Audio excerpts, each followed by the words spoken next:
Chers amis, bonjour. Nous sommes le lundi 21 novembre 2022, il est 9h30. Quelques news de l'Arménie, de l'Artsakh et de la diaspora arménienne. Le sommet de la francophonie, le 18e sommet de la francophonie à Djerba, c'est terminé, en Tunisie, voilà. Avec des documents qui ont été adoptés.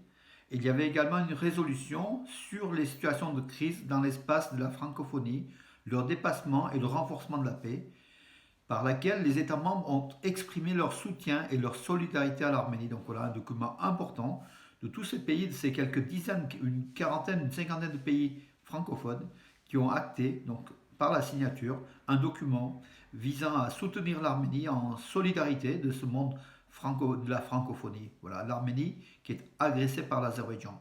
Bakou a réagi, bien sûr, comme d'habitude, il fallait s'y attendre, mais ceci dit, donc, quelle que soit la réaction de Bakou, ce document a été signé et les pays francophones soutiennent, sont solidaires de l'Arménie, à commencer par la France avec le président aussi Emmanuel Macron qui était présent dans la photo donc, du groupe. On voit bien tous ces chefs d'État du monde de la francophonie, dont l'Arménie, Nicole Pachinian, voilà, donc, qui était présent à Djerba en Tunisie. Des tirs, oui, hier soir des tirs sur des positions arméniennes à la frontière est de l'Arménie. Ça a duré quelques temps, mais c'était donc terminé vers 21h, 21h30. C'était terminé, donc ce matin, il n'y a rien à signaler. Voilà. Alors, Israël, Azerbaïdjan, vous savez les liens donc, entre les deux pays, entre Bakou et Tel Aviv ou Jérusalem. Donc le Bakou, donc l'Azerbaïdjan s'apprêterait à ouvrir une ambassade en Israël, donc ça sera à Tel Aviv, voilà. En fait, les ministres de la défense d'Azerbaïdjan et d'Israël, donc Zakir Hassanov pour l'Azerbaïdjan et Benny Gantz pour l'Israël, ont discuté au téléphone des perspectives de coopération militaire technique entre Bakou et Tel Aviv. Voilà. Au cours de la conversation téléphonique, les parties ont échangé des idées sur les perspectives de coopération militaro-technique bilatérale, indique le communiqué du département de la défense de l'Azerbaïdjan.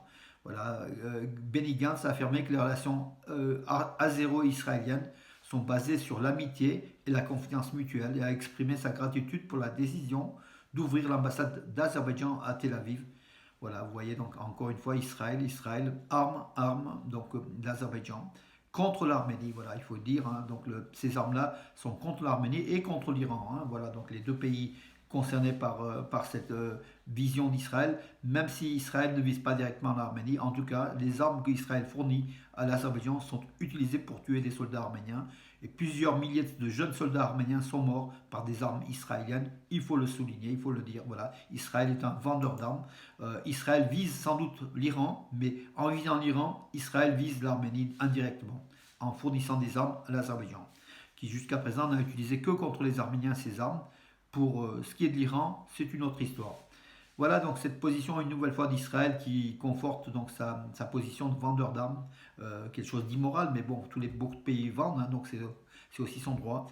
Mais c'est contre un peuple déjà génocidé, Israël, dont le peuple a subi la Shoah et qui n'a pas reconnu encore officiellement le génocide arménien, devrait quand même avoir un peu plus d'éthique, à mon avis, voilà, et les Israéliens, nos amis israéliens le savent, beaucoup nous soutiennent en fait, voilà, et que justement le peuple arménien est un peuple ami du peuple israélien, mais là, l'État d'Israël n'est pas ami de l'Arménie, n'est pas ami des Arméniens, on le voit par la fourniture d'armes à l'Azerbaïdjan, voilà.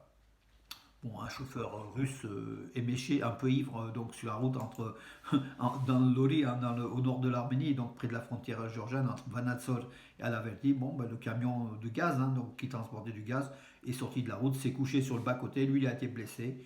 Le test d'alcoolémie a prouvé qu'il était positif. Voilà, donc ce sont des chauffeurs buveurs dangereux. Et là, bon, il a fait mal qu'à lui-même et à son camion, mais bon, ça va peut être beaucoup plus dramatique aussi, l'alcool au volant.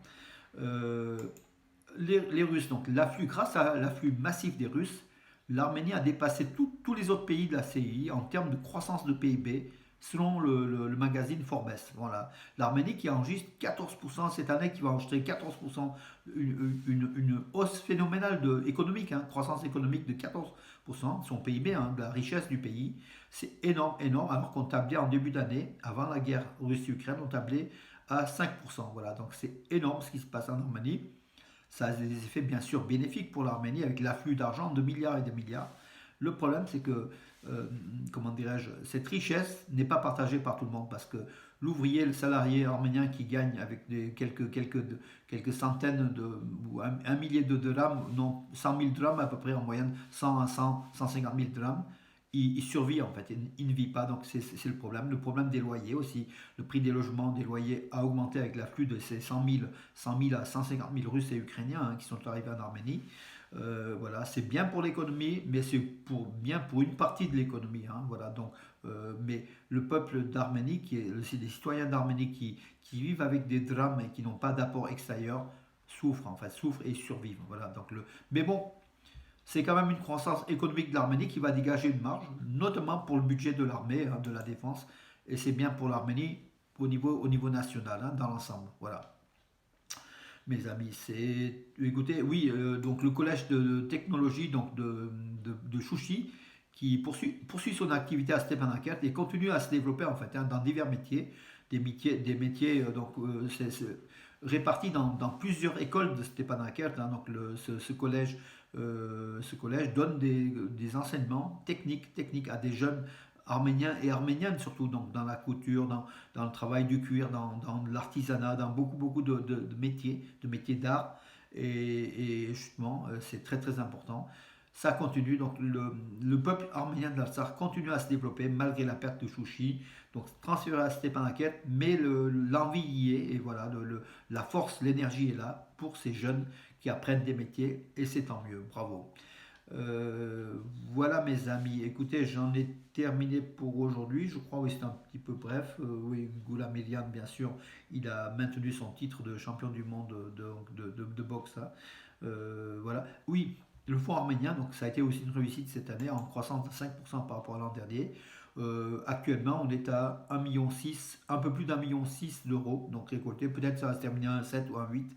En tout cas, c'est une bonne chose, surtout pour les villages frontaliers de la région de Sionik, du sud de l'Arménie en fait. Hein, voilà, ça va aider beaucoup ces villageois à s'installer davantage sur leurs terres, à les aider tout simplement, mes amis. Continuez, vous pouvez toujours continuer à faire des dons au Phonéton, au Fonds arménien de France. Hein, voilà.